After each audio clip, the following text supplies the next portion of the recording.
Heraldo Podcast, un lugar para tus oídos. El llamado a los padres de familia es a que si les dan estos libros de texto, ya sea que los destruyan en su totalidad o que las hojas o partes que no coincidan con la educación de sus hijos simplemente sean retiradas. La declaración es del presidente del PAN. No solo resulta torpe, destruir libros es cosa de la Santa Inquisición o del Tercer Reich, no solo es de un antiintelectualismo preocupante, los libros deben ser discutidos, no destruidos, no solo deja a los niños a merced de los prejuicios de sus padres, imaginemos los creacionistas, homófobos o misóginos, sino más grave aún, evidencia que el líder del principal partido de oposición no entiende cuál es el problema, no solo de los libros de texto, sino del modelo educativo y la idea de mundo que han dado lugar a ellos. Lo escribió Carlos Loret de Mola hace unos días. El problema no son las erratas, que siempre las hay. No es la fecha de nacimiento de Benito Juárez o el error en una de las operaciones con fracciones. Para Carlos, el problema es el uso de la educación pública para la difusión del falso evangelio obradorista, entre cuyos preceptos lista la satanización de las aspiraciones del individuo, la condena del éxito económico, la minimización de las matemáticas por considerarlas neoliberales, el despreciar la ciencia porque dicen que sirve a los intereses económicos de grandes corporativos. Asiento,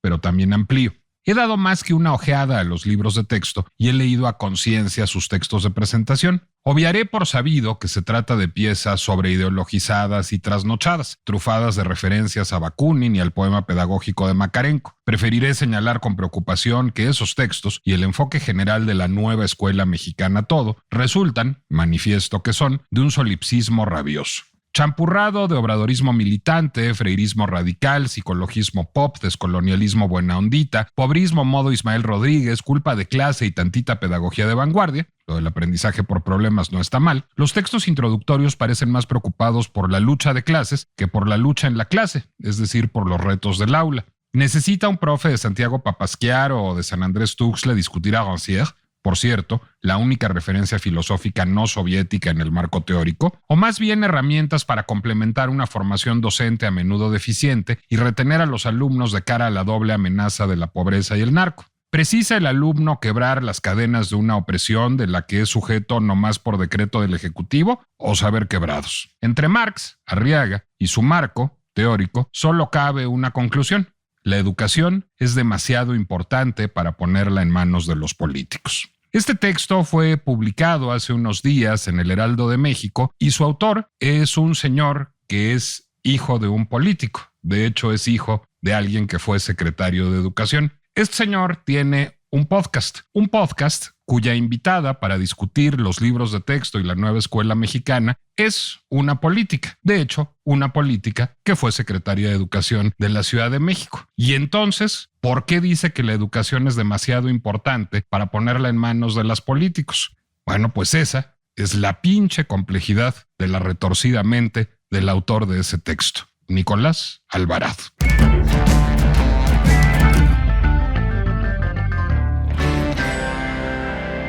Soy en efecto Nicolás Alvarado, me da mucho gusto darles la bienvenida a una emisión más de La pinche complejidad. Y sí, yo soy el autor del texto que leí al principio de este podcast, es mi columna de esta semana en el Heraldo de México. Como saben, La pinche complejidad es el podcast de Heraldo Media Group en donde tratamos de complejizar todavía más los problemas que de por sí son complejos y pues mi columna lo que está haciendo es echarle leña al fuego. ¿Por qué? Bueno, en efecto, como decía yo en la introducción de este programa, mi padre, Miguel González Avelar, fue secretario de Educación de 1986 a 1988 y me atrevo a decir que fue un muy buen secretario de Educación Pública. Mi invitada de hoy, Mara Robles Villaseñor, fue secretaria de Educación de la Ciudad de México entre el año, si no me equivoco, 2014 a 2017 y, si no me corregirá ahora, y fue, me atrevo a decir, porque además trabajé con ella, una muy buena secretaria de Educación de la Ciudad de México. Miguel González Avelar no era pedagogo, era abogado. Mara Robles Villaseñor no es pedagoga, es economista. Y entonces, ¿qué tenían que hacer con la educación pública ellos? ¿Por qué a esos políticos sí les confío y a estos no? Bueno, pues porque ese político y esa política y otros políticos lo que hacían era labor de administración pública. Lo que hacían era pública, administrar la hacienda pública y diseñar políticas públicas para que los interesados, es decir, los expertos, los pedagogos, los maestros, los padres de familia, los niños, los científicos, los literatos, contribuyeran a crear los mejores libros de texto posible, los mejores programas educativos posibles y los mejores diseños programáticos y curriculares para las escuelas. Esa es la función de un político en la educación. Jaime Torres Bodet no escribió los libros de texto gratuitos. Los libros de textos gratuitos los escribieron, entre muchos otros, Martín Luis Guzmán, Agustín Yáñez, es decir, personas que sabían de la materia. Lo que le toca a un Jaime Torres Bodet, lo que le toca a un Miguel González Avelar, lo que le toca a un Jesús Reyes Heroles, a una Mara Robles Villaseñor, a un Salvador Martínez de la Roca, a cualquiera que esté como autoridad educativa, sea federal, sea estatal, pues es diseñar políticas públicas y facilitar que aflore el conocimiento. No Mara Robles Villaseñor, aquí presente. Absolutamente, Nicolás. Muchísimas gracias por invitarme a tu podcast y por esa presentación, porque más allá de la errata en las fechas, que es insustancial, pero bueno. No, corrígeme que yo no soy Marx Arriaga. ¿En qué fechas fuiste secretaria de Educación?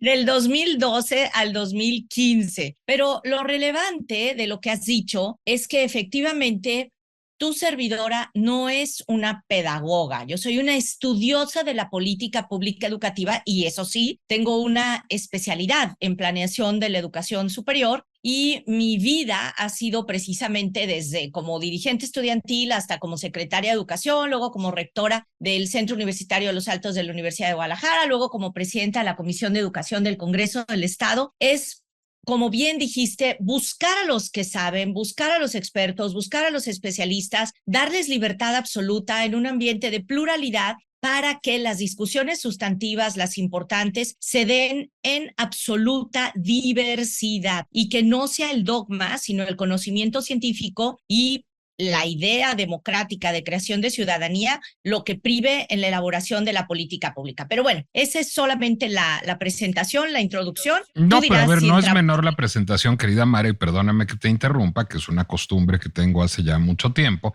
porque creo que eso es lo que no está pasando en este gobierno y creo que este es el quid de la discusión. Cuando decía yo que Marco Cortés, el presidente del PAN, pues no entiende bien el problema, es porque cree que son unos textos sobre chamanes, lo que está mal de los libros de texto gratuitos. Y no son unos textos sobre chamanes, ¿no? Es, digamos, todo un proceso de política pública, o corrígeme si me equivoco. Tienes razón y es una gran oportunidad para intentar ser útil y explicar la diferencia entre tres conceptos fundamentales: el modelo educativo, el modelo pedagógico y el modelo curricular. El modelo educativo responde a la pregunta de ¿para qué enseñar? Pareciera una pregunta absurda, pero no lo es. En la Revolución Francesa se decidió que en Francia se educa para la libertad, para la fraternidad, o sea, para los grandes principios de libertad, igualdad, fraternidad de la Revolución Francesa. Y escucha algo muy interesante: para la autonomía personal. Y por eso, aunque no lo creas, a los niños se les enseña a andar en bicicleta y a ponerse los calcetines y a ir de campamento solitos sin sus papás. En el origen del sistema educativo mexicano se educaba para la unidad nacional, porque como recordarás, al principio de nuestra república, pues no era esta masa más o menos uniforme que ahora tenemos y que hasta está cuestionada, pero se buscaba crear unidad nacional. Entonces se tenía que construir un pasado común, una historia, y por eso eran estas jornadas nacionalistas. Hace muchas décadas que México perdió precisamente la idea de para qué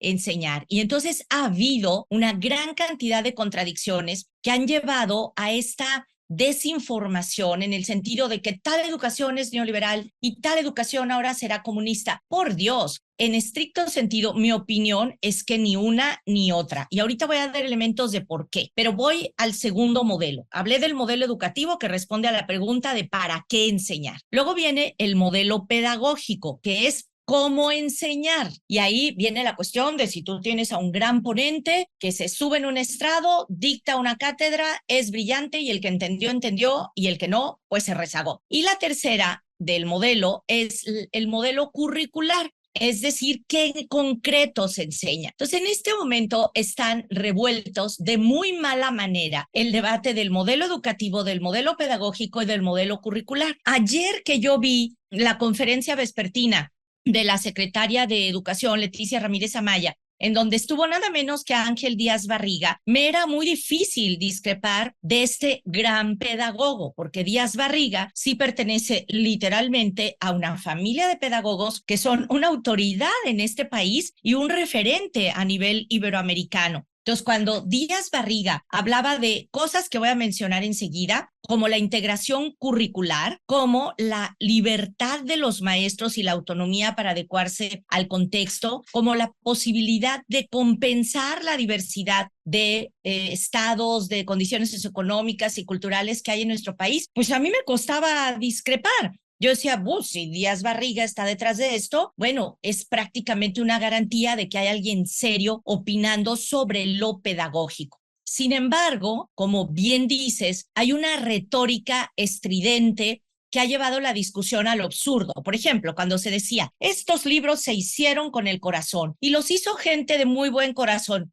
Uy, pues para mí eso no es un referente intelectual. Puede haber gente muy antipática y puede haber gente muy desagradable en lo personal que sea una experta en matemáticas, en cómo enseñar la lengua española, en ciencias naturales o ciencias sociales. Y pues la verdad, si tiene buen corazón o no, para mí es insustancial. Entonces, en este momento están revueltas esas tres cosas y eso está ensuciando el debate y está impidiendo que sepamos si realmente los niños están en peligro o no. Déjame detenerte ahí porque te agradezco enormemente además que hayas puesto en estos términos la discusión. Lo primero es, creo que hay un cambio de modelo educativo. Creo que ese cambio de modelo educativo queda, digamos, articulado en estos textos de presentación que tienen mucho de manifiesto, que anteceden a los distintos libros, tanto Mara como yo, porque hemos estado platicando de esto en estos últimos días, como se imaginarán, le hemos echado más que una ojeada, digamos, a los distintos libros de texto y al menos yo, estoy seguro que tú también, he leído en su totalidad los textos de presentación. En efecto, lleva a pensar que hay un cambio de modelo educativo. Déjame resumirlo así a ver si estás de acuerdo. Hasta en los gobiernos de la transición se buscaba, creo, educar para la ciudadanía. No sé si se lograba, es decir, creo que no, entre paréntesis, creo que era bastante fallido el modelo pedagógico y era bastante fallido el resultado, pero el modelo educativo decía, aquí vamos a formar ciudadanos que sean dueños de sus decisiones, que ejerzan el pensamiento crítico y que puedan labrarse una buena vida en términos económicos, políticos, sociales, culturales y afectivos. No creo que eso se haya cumplido, pero el modelo educativo era ese. Lo que dice el nuevo modelo educativo es, nosotros queremos formar a un ser que funcione en comunidad. Queremos formar a un ser al que no le interese las reivindicaciones individuales, al que no le interese la generación de plusvalía, que esté, digamos, separado o cuando menos crítico del paradigma científico que asociamos con una dominación política eurocentrista, y queremos que esta persona recupere saberes tradicionales y se nutra de lo que suceda en comunidad. Bueno, yo estoy más de acuerdo con la primera visión que con la segunda, pero eso, aunque ustedes no lo crean, no es importante. ¿Y por qué va a privar una visión de construcción de ciudadanía? ¿Y por qué va a privar una visión comunitaria? Es decir, ¿de acuerdo a quién? ¿De acuerdo a qué partido gobierne? Y si mañana tenemos un gobierno nazi, entonces será, no estoy diciendo ni que los gobiernos de la transición ni que el gobierno de la disque cuarta transformación lo sea, pero si mañana tenemos a un señor que crea que hay que aporrear gatos por las calles, entonces el modelo educativo va a pugnar por aporrear gatos en las calles. Es decir, de veras así de veleidoso puede ser el cambio de modelo educativo. Creo que ese es el problema que estoy caricaturizando, por supuesto, pero es el problema de base, ¿no? O sea, se cambió un modelo educativo por decreto. Ese es el problema que es gravísimo.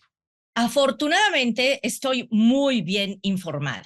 Por un lado, se reformó el artículo 3º constitucional. Participé intensamente en ese proceso porque lo que no dijimos es que también soy diputada local y en ese momento era la presidenta de la Comisión de Educación del Congreso del Estado de Jalisco. Eres diputada local por el partido Hagamos en Jalisco.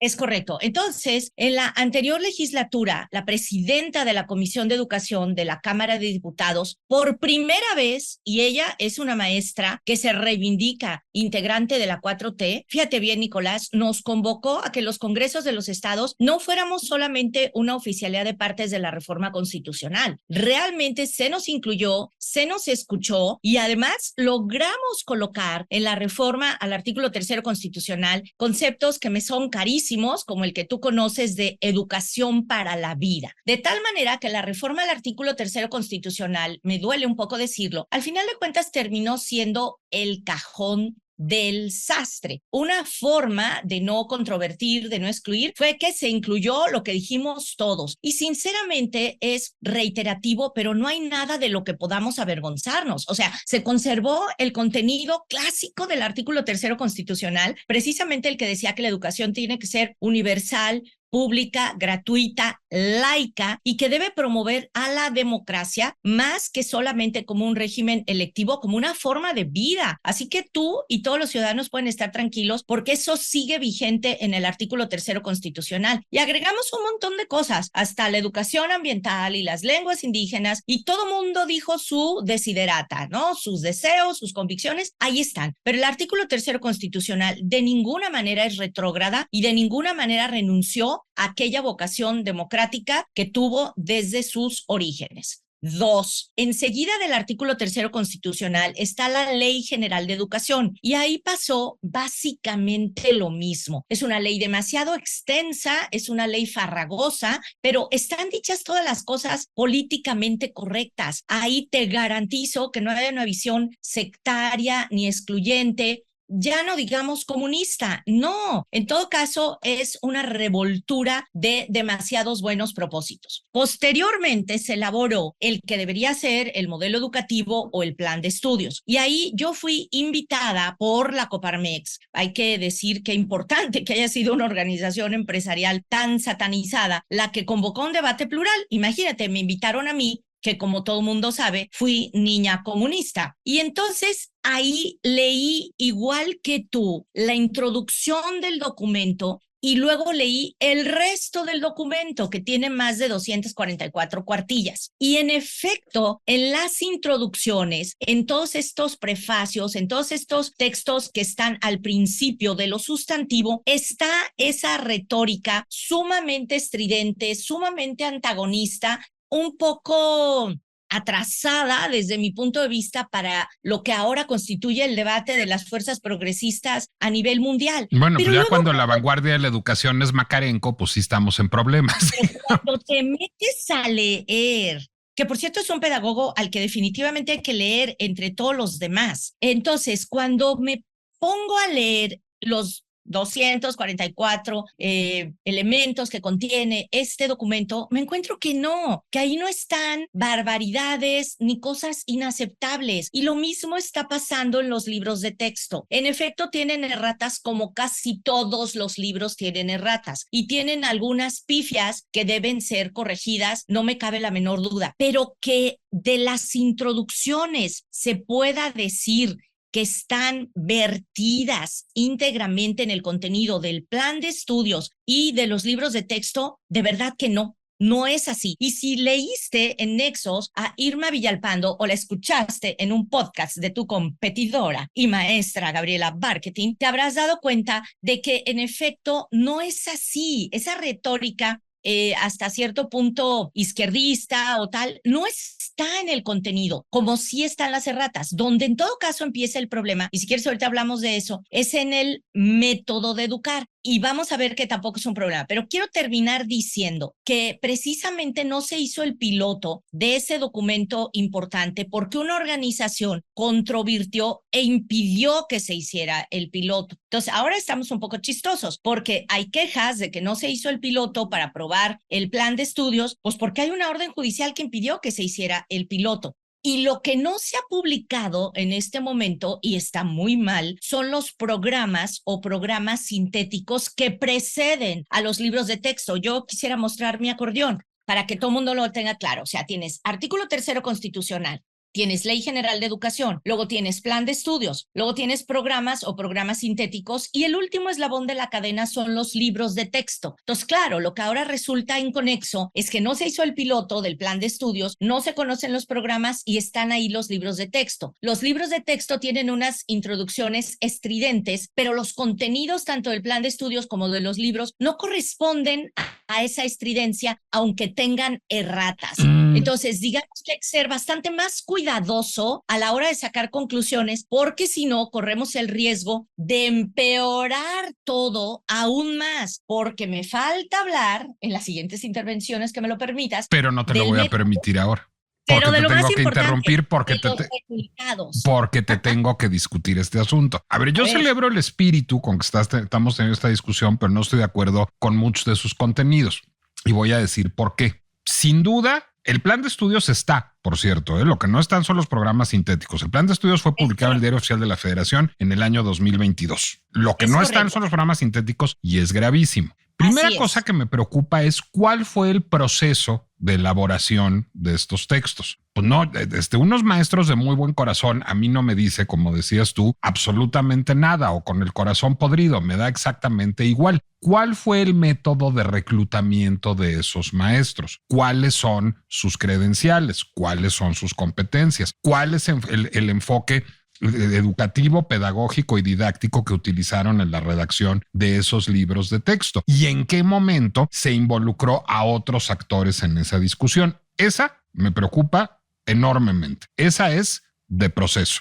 Pero segunda que me preocupa enormemente. No todo termina en las introducciones estridentes. Las introducciones son, digamos, más preocupantes que estridentes. Son al mismo tiempo, digamos, ejercicios de agitpropaganda y unas cosas abstrusas que yo creo que ningún maestro va a comprender jamás. O sea, yo me imagino a un maestro de Santiago Papasquiaro, como decía en el texto, o de San Andrés Tuxtla, con un grupo de chamacos que no hacen caso y que los está tratando de reclutar la maña, aquí con unas referencias a Bakunin y a Makarenko. No sé si les sean muy útiles en su vida cotidiana, no sé si es lo que necesitan los maestros, pero más allá de eso, el asunto, y cito otra vez a Irma Villalpando, a quien ambos escuchamos y leímos, pues el asunto trasciende las introducciones porque en efecto hay en los contenidos de los libros de texto, digamos, varios procedimientos o varias metodologías. Una que me parece bien es esta idea del aprendizaje por problemas o por proyectos y no necesariamente por materias. Esa la voy a problematizar de una primera manera. Yo digo, tú y yo somos muy fans, por ejemplo, de la idea de los huertos escolares de Alice Waters en Estados Unidos, en donde los niños aprenden trigonometría y etimologías mientras siembran cale en un huerto comunitario en la escuela. Está muy bonito. No más que para eso antes hay que saberse la tabla del 7. Si no se sabe uno la tabla del 7, pues no hay Alice Waters, no hay Makarenko, no hay Freinet, no hay un carajo. O sea, si uno no sabe la tabla del 7, pues no se puede aprender nada ni en proyectos, ni en problemas, ni en competencias, ni en una chingada. Es decir, ese es el primer problema que a mí me preocupa. Hay una serie, digamos, de competencias mínimas que los libros de texto no están tomando en cuenta. O sea, si uno no sabe conjugar los verbos, pues no puede hablar de nada, ni de comunismo, ni de neoliberalismo, no lea Ayn Rand, no lea Bakunin, no lea a nadie. ¿Por qué? Pues porque no sabe uno conjugar los verbos. Ese es un problema grave. Esas competencias las veo dolorosamente ausentes de los libros. Otro problema que veo de manera muy real, en toda la parte, digamos, que tiene que ver con lo literario, y esto lo señala de manera muy importante Irma Villalpando, pues hay una recuperación de las voces silenciadas y de los saberes tradicionales y todas estas cosas que están ahora tan de moda y que me parecen muy bien, pero no me parece que sustituyen la lectura del Jardín de los senderos que se bifurcan de Jorge Luis Borges. ¿Por qué? Porque leer a Borges o leer a Cortázar, leer Rayuela o leer a Franz Kafka lo que hace es generar pensamiento complejo. Y el pensamiento complejo, pues no creo que se vea tan estimulado por la lectura de cuentos y leyendas de las comunidades rurales, que son muy valiosos y constituyen saberes ancestrales, pero no son necesariamente acicates para el pensamiento complejo. Lo que advertía Irma Villalpando es un desequilibrio. Yo coincido con que ese desequilibrio es importantísimo. Es decir, hay tanto esfuerzo por reivindicar esas voces silenciadas que lo que se hace es, pues básicamente, negar 2 o 3 milenios de conocimiento que ha generado Occidente, que no me parecen desdeñables, pero que contribuyen al pensamiento complejo de manera muy importante. Y la 3 es esta suerte de revisionismo histórico desde una perspectiva digamos, ni siquiera la voy a calificar, pero es una perspectiva ideológica. Yo creo que la educación sirve para que los alumnos aprendan a formularse preguntas, o al menos yo como maestro he tratado de serlo toda la vida. Yo lo que buscaba como maestro cuando lo fui muchos años, no era que pensaran como yo. Yo no quería una serie de personas que fueran fans de la arquitectura brutalista, lectores de Baudelaire y militantes de la construcción de ciudadanía. A mí me interesaba que la gente fuera capaz de cuestionar sus propias ideas y de leer el mundo y a partir de eso de forjarse un criterio propio. Creo que son dogmáticos estos libros, creo que su visión histórica, digamos, sí abona en un lado. Entonces, no creo que se agoten en las introducciones estridentes el problema. No son una desgracia completa los libros, pero sí hacen una omisión grave del canon occidental, no fomentan el aprendizaje de competencias básicas para la resolución de problemas y no fomentan el pensamiento crítico, sino una visión dogmática de la historia y la sociedad. Esa es mi lectura de lo bastantísimo que ojé. Y eso no es porque piense yo que ahí vienen los comunistas o porque esté yo militando con no sé quién, es porque me chuté los libros. Este entrevistador suelta una metralla en donde anuncia que va a debatir sobre 3 cosas. Afortunadamente, yo soy una niña muy aplicada y entonces tomé nota de 4 y entonces voy a responder de una en una. Venga. Y además, lo valioso y lo interesante es que me va a llevar a lo que a mí me importa y en lo que sinceramente, ouch, este hombre y yo vamos a estar de acuerdo. A ver, número 1, el asunto del procedimiento. A ver, Nicolás, no hay duda de que es un problema. Ayer se dijo en la conferencia, tomé nota también, que se hicieron asambleas nacionales con más de 1 millón de participantes, incluido, por ejemplo, imagínate qué mal gusto decir que en estados tan conservadores como Chihuahua o Guanajuato. Entonces yo dije, Chihuahua conservador, ¿qué dirá mi amigo Víctor Quintana? ¿Qué dirá el otro Pablo Gómez que participó en el asalto al cuartel Madero? Bueno, ¿qué dirá incluso Corral conservador? Por Dios. No, bueno, pero lo mejor es que dijeron que hasta Chihuahua y a Guanajuato los escucharon, les hicieron la graciosa concesión de escucharlos. ¡Qué barbaridad! O sea, eso está terrible. Eso es una descalificación gratuita que efectivamente, como dije, baja el nivel del debate, lo ensucia, pero no hay que distraernos de lo fundamental. Se dice que hicieron asambleas nacionales con más de 1 millón de participantes. Por Dios, todos sabemos cómo son esas consultas. También participé personalmente en el Coliseo Olímpico de la Universidad de Guadalajara cuando Esteban Moctezuma era el secretario de Educación y vino a hacer la primera consulta. Bueno, pues éramos una masa que, aunque no lo creas, presentamos nuestras ponencias por escrito, que recibieron un número y luego se sometieron a una tómbola y con unas pelotitas se decidió quién hablaba y quién no. Esas son las consultas, por favor. Después se habló de que se hizo consulta a las familias, convocatorias abiertas, grupos de reflexión y formación, también otro nombre ahí, caravana de la nueva escuela mexicana, unas mesas con especialistas y que 199,000 personas entraron al Drive y que hubo una gran cantidad de videos en YouTube. Yo lo que quiero decir es que sobre la parte del procedimiento, las autoridades están obligadas a transparentar. Es decir, estos procesos no pueden ser a contentillo. Esto se tiene que documentar, esto se tiene que dar a conocer de manera ordenada, porque somos un sistema educativo nacional. O sea, no es yo le pregunto a mis cuates y lanzo una pregunta al viento, sino que esto tiene que tener procedimientos de acuerdo a las leyes. En ese sentido, me parece que la Secretaría está obligada a mostrar si se llamó a las instancias consultivas establecidas por ley o no, y cuáles fueron todos estos procedimientos para ver qué tan significativos y qué tan relevantes son. Y sí, quiero decir que hay personas de muy alto nivel, como el propio Díaz Barriga, te voy a decir algunos nombres: Manuel Gilantón, Juan Fidel Zorrilla, Silvia Ortega, María Dibarrola, Silvia Schmelkes, el mismísimo Guevara Niebla, Eduardo Bakov, Eduardo Andere, que pues nos guste o no cómo piensan o lo que dicen o no, debieron sí definitivamente ser tomados en cuenta. La propia Elisa Bonilla, que trabajó en la elaboración del modelo educativo hace un par de sexenios. Es decir, si tú realmente quieres hacer una reflexión seria, invitas a todos los sabios y entonces abrevas de ellos y al final tomas una decisión. Termino con lo del procedimiento. Oye, también invitas a los padres de familia y a los alumnos de vez en cuando, ¿no?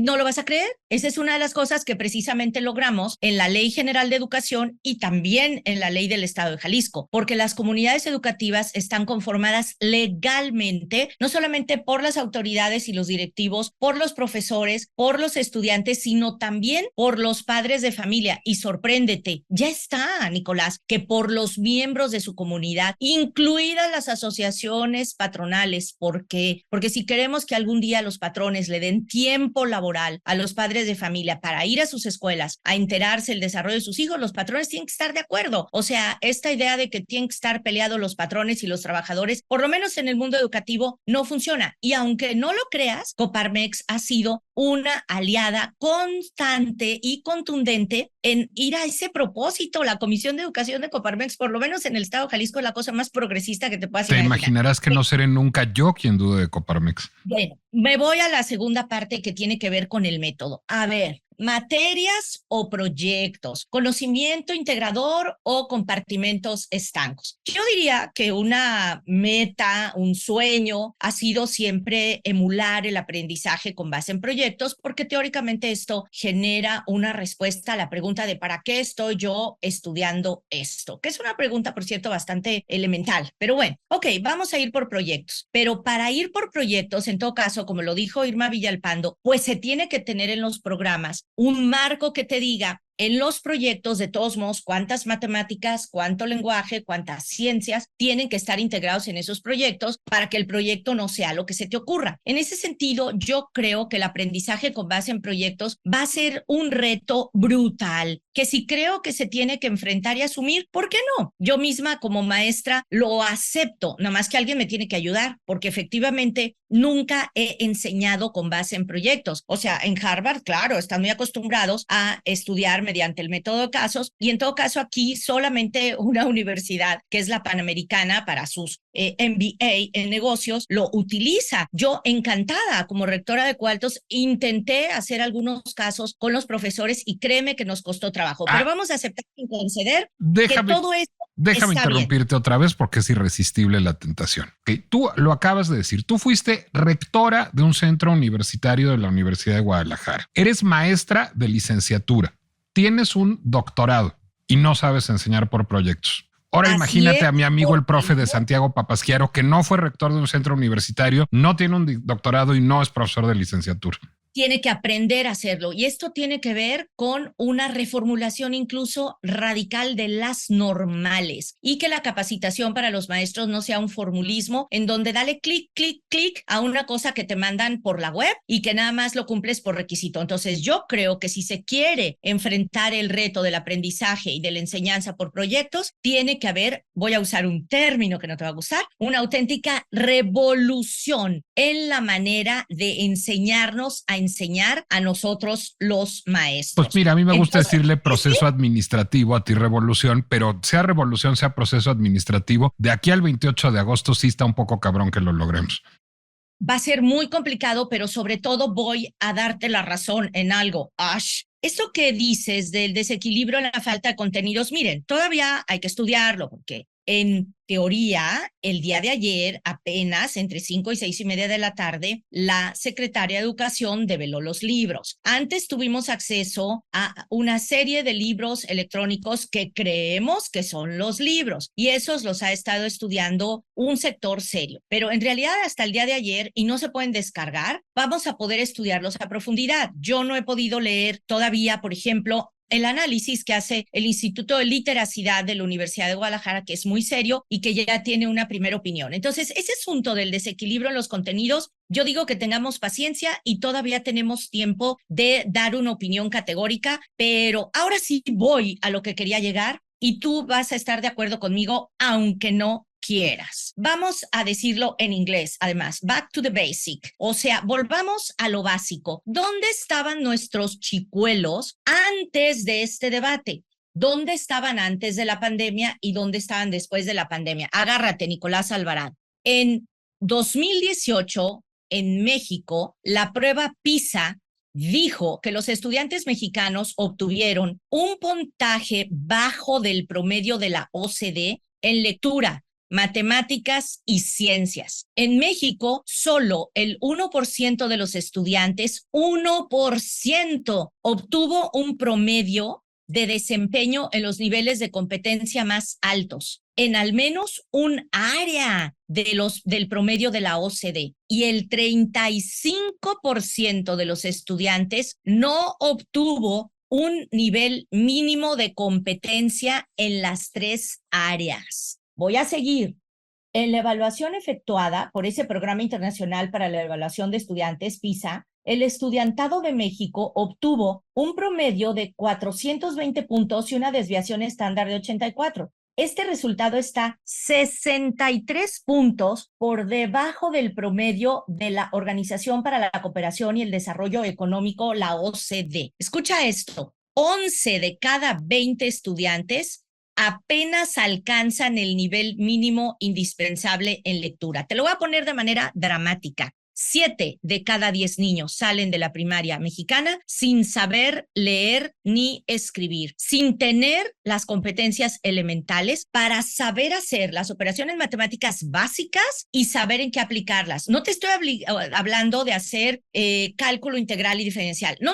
Suma, resta, multiplicación y división, y no solamente hacerlas, sino saber para qué se usan, cosa que, por cierto, los niños de la calle saben hacer así, o un niño que es meserito y que sabe sacar el porcentaje de lo que le toca de propina. Entonces, ya lo había dicho hace muchos años Gilberto Guevara Niebla, lo denominó la catástrofe silenciosa, y eso fue lo que llevó a la, dicen, mal llamada reforma educativa de Peña Nieto, que se planteó la evaluación de los profesores y también la creación del Instituto Nacional de Evaluación para la Educación. Cuando llegó este gobierno, se echó atrás como promesa de campaña la anterior reforma educativa, se desapareció el Instituto Nacional de Evaluación para la Educación, se creó el Sistema de Mejora Continua de la Educación, el Mejoredu, y al final de cuentas se siguieron haciendo evaluaciones estandarizadas. ¿Y qué crees, Nicolás? En todas, los niños que reciben educación de este sistema educativo están reprobados. Hay que decirlo con todas sus letras. Y eso es una tragedia. Mi pregunta fundamental, y al fin llegué a lo que quería decir con mayor énfasis, es si este nuevo modelo educativo, este nuevo modelo pedagógico y este nuevo modelo curricular resolverán o no el problema elemental de que los niños aprendan en la primaria a leer y a escribir,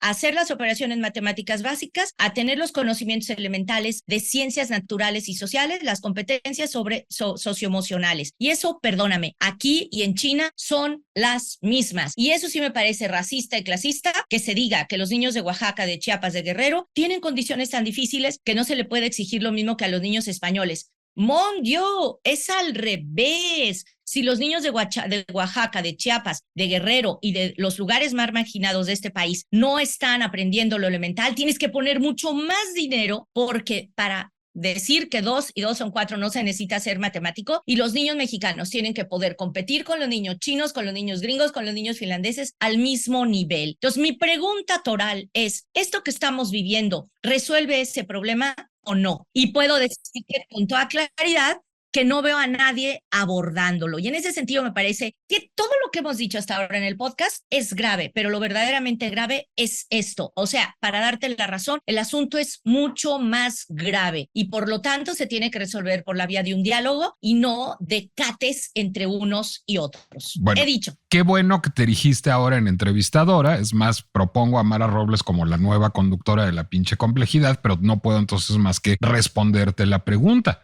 Pues mi respuesta es no. O sea, después de, a ver, soy un pedagogo, no, soy un maestro universitario, sí soy un maestro universitario. Pues después de haberle echado una buena revisada a todos los libros de primaria y al de secundaria, mi respuesta es no desarrollan las competencias básicas. O sea, nos veo pasando la prueba PISA. No nos veo pasando la prueba PISA, más allá del 1% habitual. O sea, nos veo saliendo del último lugar de la OCDE con estos libros. No nos veo. porque no creo que sean los saberes chamánicos y el dar opiniones con respeto sobre las emociones lo que nos va a llevar a desarrollar esas competencias básicas. Y esas competencias básicas creo que son muy necesarias, y voy a hablar aquí de otro tema que me regresa al modelo educativo, pues son muy necesarias para conseguir trabajo, Mara. Es decir, finalmente de lo que estamos hablando es del futuro laboral de esos niños que en 18 años van a tener que salir a conseguir una chamba en una empresa o en una institución o en una OSC o en el gobierno o donde tú quieras, y que no van a tener las competencias básicas lingüísticas o matemáticas para desarrollar ese trabajo. De eso estamos hablando, y estamos hablando de un modelo que muy probablemente lo que esté haciendo, a lo mejor de manera inadvertida, pues es privilegiar a quienes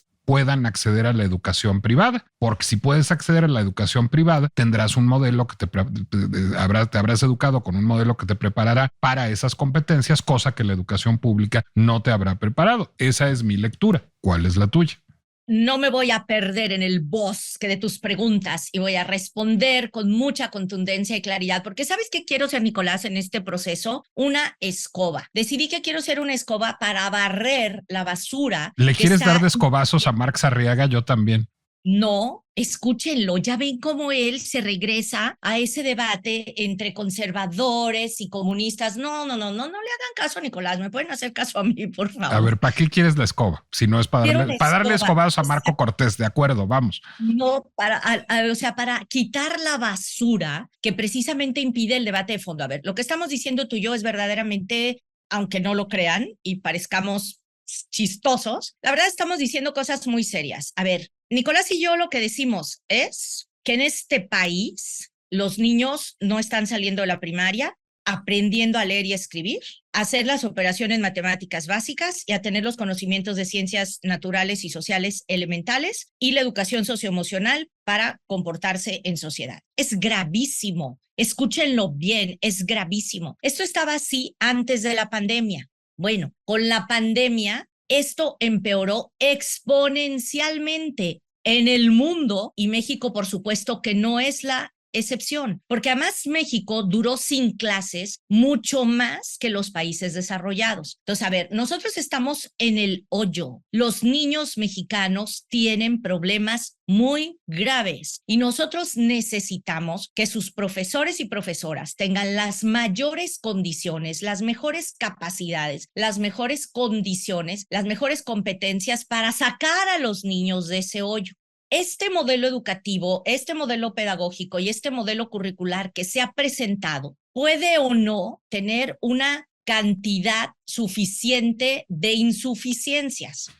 Para poderlas arreglar, necesitamos dialogar como la gente en una mesa sin descalificaciones y sentar a los pedagogos más importantes de este país que piensan distinto entre sí, afortunadamente. Y ellos tienen que hacer una evaluación a estas alturas sensata, racional, ponderada, serena, de lo que está en el modelo educativo, pedagógico y curricular, lo que está en el plan de estudio, lo que está en los programas que apenas van a ser dados a conocer y lo que está en los libros de texto. Es decir, tenemos que desenredar la madeja y no para que pasen la prueba PISA o enlace. Porque luego si me salen con que la OSD es un truco de la burguesía para destantear al proletariado, no, por favor, seamos serios. Que se llame de otro modo la prueba, que la aplique quien quieran, pero lo que es una verdad incontrovertible es que los niños tienen que aprender a leer y a escribir, y tienen que aprender a hacer las operaciones matemáticas básicas, y tienen que saber los principios de ciencias sociales, naturales y literatura para que sí, como dijo Nicolás, y coincidirá, aunque no quiera, con Marx Arriaga, tengan pensamiento crítico para que efectivamente puedan protestar, puedan rezongar, puedan discrepar, puedan coincidir y en su caso celebrar o no, dependiendo de cada circunstancia en cada tema concreto. Pero entonces, la definición de Marx Arriaga de pensamiento crítico y la mía no se parecen en nada, ¿eh? Para mí pensamiento crítico es cuestionarlo todo. Por supuesto que se tiene que cuestionar todo. Si no se cuestiona todo, pues, ¿qué crees? No es científico, porque incluso la ciencia se cuestiona a sí misma. Lean, por favor, a clásicos muy importantes, básicos, Bunge, Feyerabend también, no nada clásico, ortodoxo, muy rebelde. A ver, la ciencia por principio cuestiona todo y la educación en el artículo 3 constitucional dice que tiene que ser científica y no puede ser dogmática. Y en ese sentido, cualquier cosa que impida que la educación no sea universal, gratuita, científica, laica y democrática, está violando el artículo 3 constitucional, la Ley General de Educación y desde luego está violando pues los principios fundacionales de este país. Entonces, vayamos con calma. Yo diría, porque no sé cuánto tiempo me vas a tener aquí y quiero aprovechar cada minuto, quiero decir, en este momento, lo que es muy importante son 3 cosas. Número 1, que se cumpla la ley. Porque si no se cumple la ley, pues entonces ya estamos perdidos. Y no crean que lo digo porque soy legisladora, sino porque pues es la única manera de amansar a los animales que somos. Entonces, se tiene que cumplir la ley y en ese sentido se tienen que publicar ya los programas de tal manera que nosotros veamos si esos programas efectivamente tienen los contenidos básicos que los niños tienen que aprender en la primaria y en la secundaria.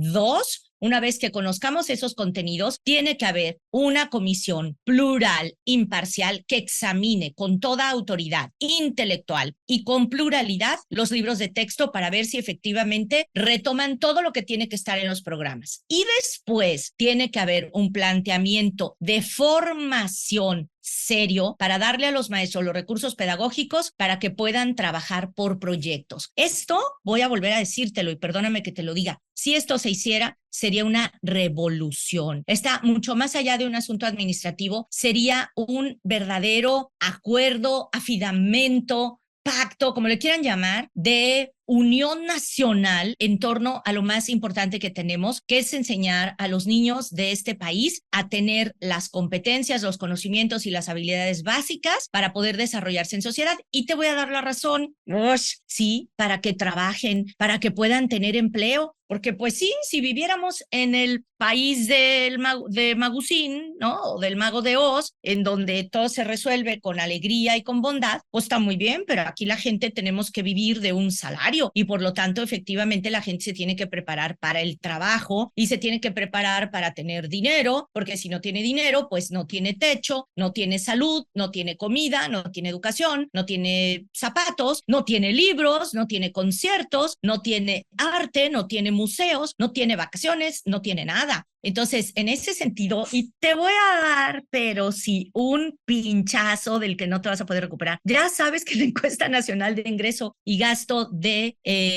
nuestro país se acaba de demostrar que aumentaron los ingresos de los hogares y que mejoró el índice de Gini. Entonces, fíjate, estaría muy bien empezar a decir que este gobierno, pues le guste o no, a quien le guste o no, pues ha tenido resultados en cosas que se ha propuesto, pero el área de salud está terrible y el área de educación está terrible. Entonces, si ahorita hubiera lo que se le viene diciendo visión de Estado, sería una gran oportunidad para que en lugar de agarrarnos a escobazos, utilicemos la escoba para barrer la basura de la discusión e ir a lo sustancial. Y a eso me pienso dedicar yo los próximos minutos, horas, años y días que reste mi vida, porque sí creo, Nicolás, que la educación es la única manera no solamente de dignificar al ser humano individual, sino colectivo. Y conozco a la secretaria de Educación, a Leticia Ramírez Amaya, y puedo decir que efectivamente es una persona cuyas convicciones y cuya integridad personal y social hace posible que sea una persona que escuche. Yo le hago un llamado por los años que tengo de conocerla para que nos escuche a sus amigos y a los que no han sido sus amigos. Es el momento de, como se dice,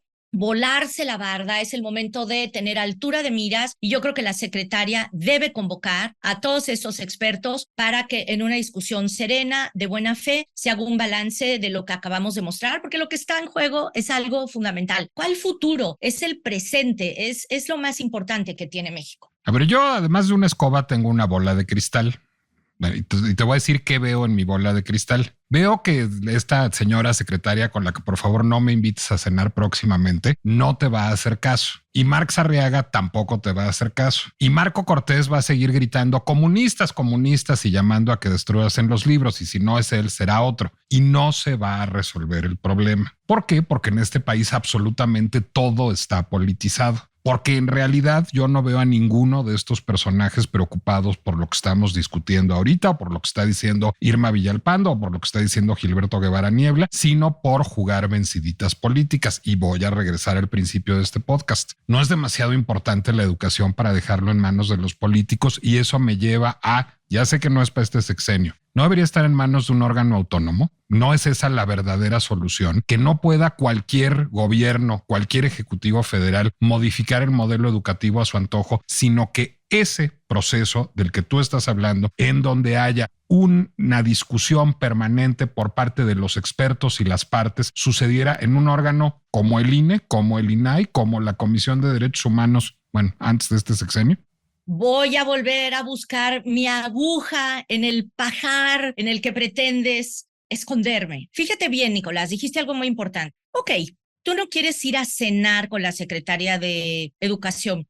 Pues a lo mejor ella tampoco te quiere invitar. No me importa que no vayan a cenar. Los quiero sentados en una mesa como autoridades institucionales, y a ti también, fíjate, porque ya ves que siempre he defendido que eres un gran divulgador de la cultura, y precisamente personajes como tú deberían estar sentados en esa mesa, porque tú demostraste que en la televisora considerada en su momento, porque ahora resultó que es su aliada, más fifí y más al servicio del capital, pues sí se enseñaba cultura. Ajá, y me pero consta cómo los vendedores de periódicos de la Bondojito opinaban sobre cosas estéticas y de arte en el horario popular en el que tú estabas. ¿Y tienes autoridad para sentarnos a cenar a la secretaria de Educación y a mí y a Díaz Barriga y a Gil Antón? No.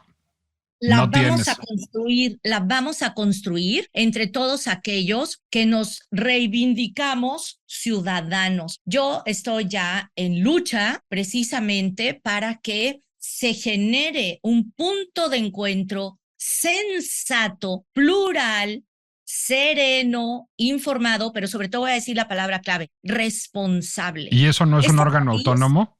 Necesita sentido de la responsabilidad. Fíjate bien. Yo estaba de acuerdo en que el INE, el Instituto Nacional de Evaluación para la Educación, fuera un órgano autónomo, por supuesto. Y lloré lágrimas de sangre cuando aquí en mi estado se nos negó la posibilidad de constituir un órgano autónomo. Claro que estoy de acuerdo en que sea un órgano autónomo constitucional, precisamente como tú dijiste, para que esté alejado de los vaivenes, no de la política, Nicolás, diciendo tú eso, de la política partidista. De la política está imbuido todo y debe estar en el sentido maravilloso de la palabra política. Pero esa es una precisión menor, no te voy a atacar más sobre eso. A ver, yo creo que sí hay condiciones para que personas valiosas, tanto del mundo de la cultura, del mundo de la educación, del mundo de las ciencias, de las universidades públicas y privadas, hagamos un llamado a que se instale esta mesa y a que efectivamente, primero, como dije, se respete la ley, y en segundo lugar, se abra un espacio de análisis y de reflexión que permita que esto no se convierta, para decirlo en latín, en un totu revolutum que derive en que los niños estén todavía peor que como ya estaban. Y en ese sentido, perdóname, le tienes que dar la razón a Marx Arriaga, porque ayer dijo que con el método anterior y con los métodos anteriores estábamos en la ruina en Pisa. Entonces es una verdad incontrovertible. Lo que yo le quisiera preguntar es si con la nueva propuesta efectivamente vamos a salir de ese hoyo en el que estábamos. No importa si es PISA, sino en las competencias de lectoescritura y en las habilidades matemáticas básicas. Y eso, te digo algo, claro que se puede hablar de manera interesante y de manera sólida con alguien como Ángel Díaz Barriga, y como supongo el número de expertos y especialistas a los que ellos dijeron que habían consultado, pues nos tienen que dar los nombres, nos tienen que decir quiénes son y nos tienen que decir qué concluyeron en sus reuniones, porque este proceso que ellos dicen que se hizo perdónenme, tiene que ser transparente. No puede ser discrecional porque la manera de generar confianza es respetando la ley y rindiendo cuentas. Nada más y nada menos. Entonces, bueno, pues tú dirás si nos falta algo más o si en términos generales hemos cumplido el objetivo de tu super podcast en El Heraldo. Lo hemos cumplido, aunque confraternices con el enemigo de cuando en cuando. ¿En dónde puedo reclamártelo por redes sociales, Mara Robles Villaseñor? Dame un momento porque estoy preparada. Y justamente yo estoy en contra de que alguien caracterice a otro como su enemigo. Yo tengo una lista larga, hombre. Yo vengo de una familia comunista, revolucionaria, cercana a la guerrilla, y a buena hora nos volvimos eurocomunistas, vulgares, socialdemócratas y reformistas, y desde ese momento decidimos que ya no teníamos enemigos, cuando mucho adversarios, y cuando alguien dialoga, tarde o temprano, inevitablemente encuentra coincidencias con el otro, como tú también lo haces. Pues los liberales de origen priista sí tenemos enemigos, tú síguele. No le hagan caso. Voy a decirles en dónde están mis redes sociales. Es @Mara Robles B de la Victoria. B de Villaseñor, pues, que suena con más alcurnia. Mara Robles B. Así te podemos encontrar en Twitter, en Instagram y en Facebook, ¿verdad? Así es, querido Nicolás, de verdad, qué privilegio, qué agradecida estoy porque ha sido un espacio en donde he podido decir prácticamente todo lo que he querido. Ha sido como una sesión de psicoanálisis, Mara.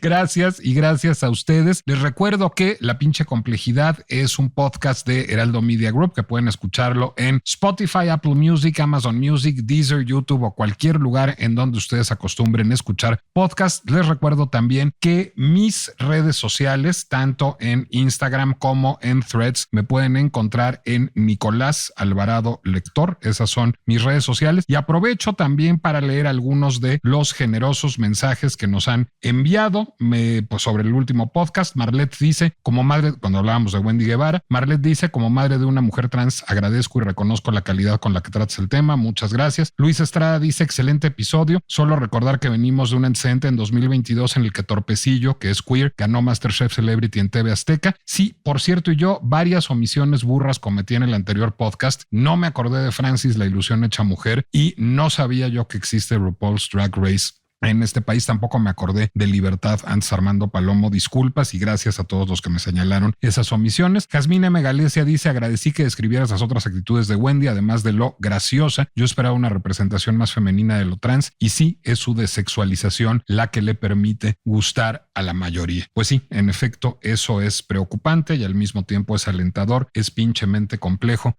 pero menos que los libros de texto gratuito. Gracias a ustedes y como apunte, ya que andamos por esos temas, a Federico García Lorca nadie lo mató por defender a los humildes. A Federico García Lorca lo mataron muy probablemente por ser homosexual. Esa es una corregida de plana a Marx Arriaga. Nos escuchamos la próxima.